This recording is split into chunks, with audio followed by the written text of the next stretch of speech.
The sanctuary of St. Rita is situated atop the highest point in the village of Cascia. It's one of the smallest villages I've been to and is deceptively difficult to reach. You won't find any train stations here, as the jagged mountain ranges of Italy's Umbria region have prevented their construction. Instead, you'll find yourself riding a tour bus or simply driving for about 2 hours through the often treacherous mountain pass in order to reach the Basilica at the very top of the village. The views from this vantage point are impressive to say the least, as they highlight some of Italy's most beautiful countryside. While the Basilica does receive thousands of pilgrims a day, the village of Cascia has managed to retain a sense of seclusion and serenity, similar in some respects to the village of Assisi. The first thing that will strike you upon arriving at the Basilica is just how modern the architecture is compared to most other shrines in the country. This is largely due to how recent the construction is, with the Basilica having been completed in 1947 atop the original Augustinian church, which at one time connected to the monastery where St. Rita died in 1457.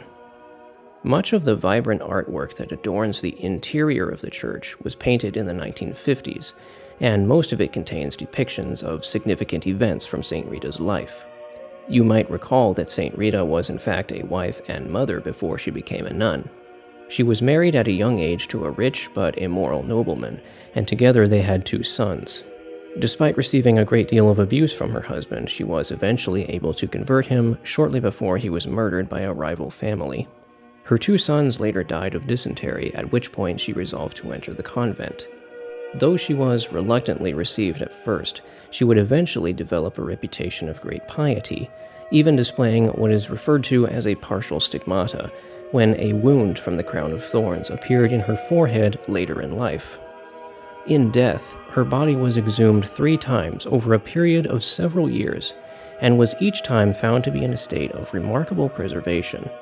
Subsequently, she was declared incorrupt, and her body remains on display in the Basilica to this day. While the centuries have nonetheless taken their toll on St. Rita's remains, the story of her life is every bit as inspiring to the pilgrims of today as it was to those present at her first exhumation.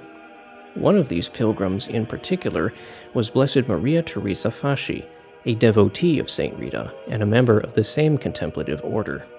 She is best known for her charitable works in the village, and her body is also on display in the lower church underneath the main basilica.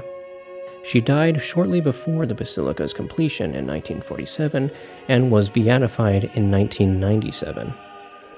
Adjacent to the body of Blessed Maria are the remnants of a Eucharistic miracle, which is reported to have happened in Siena in 1330. The story goes that a priest was delivering the Eucharist to a dying farmer, but instead of carrying it in a pyx, he placed it between the pages of his breviary. By the time he arrived, the host had begun bleeding, and the pages of his breviary were stained with blood. There is a page from this breviary reserved in the sanctuary today. As obscure as it is, it seems that the village of Cascia is home to many unique treasures of the faith, and they will certainly leave a lasting impression on this traveler for years to come.